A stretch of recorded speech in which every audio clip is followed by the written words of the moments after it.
Today, we are going to perform the same operation that we did a month ago with the oak bow. Already understanding the future result, I intentionally looked for a piece of wood covered in as many cracks as possible, but in such a way that the wood wouldn't fly apart during processing. To find such a piece of wood, I had to dig through the wood pile for a long time.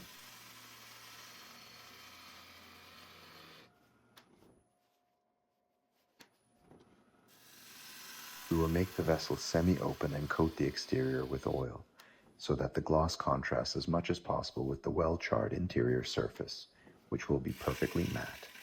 To emphasize the cracks, we will apply a bit of copper partner to them.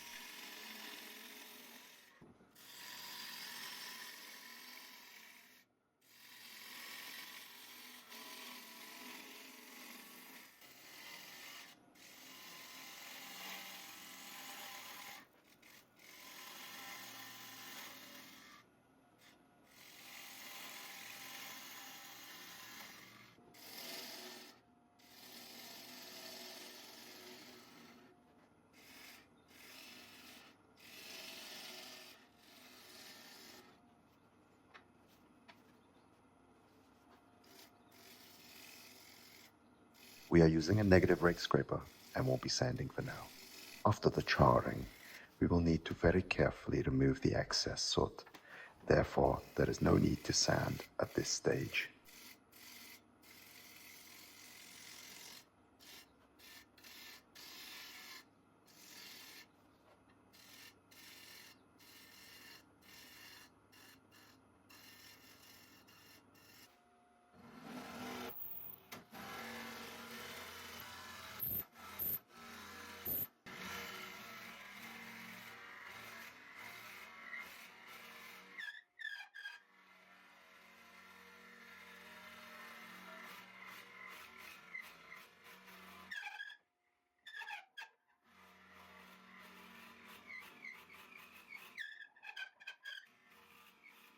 The blank is bone dry.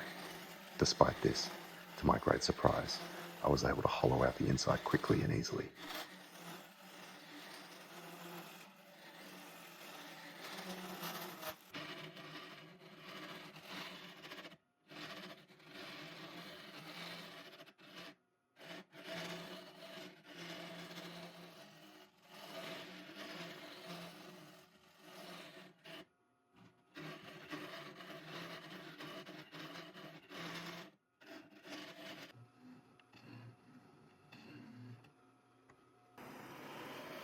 Now, we begin the charring process. We are trying to burn not only the surface of the cracks, but to get as deep as possible. That is why we burn slowly, taking our time and not worrying about the fire damaging the vessel. The interior must be charred with the same level of quality. The fire should burn your blank in such a way that all the excess wood fibers and small roughness burn away under its intense temperature and pressure.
We move on to sanding.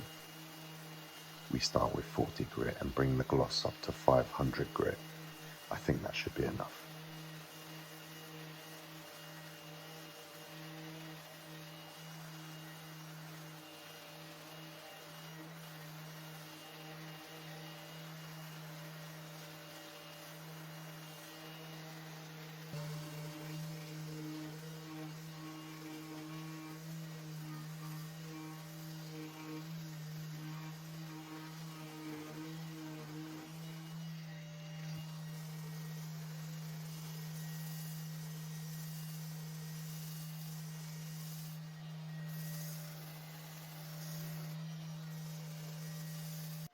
After applying a bit of patina and oil, we wipe everything down thoroughly and let it soak in for a while.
That's all for now.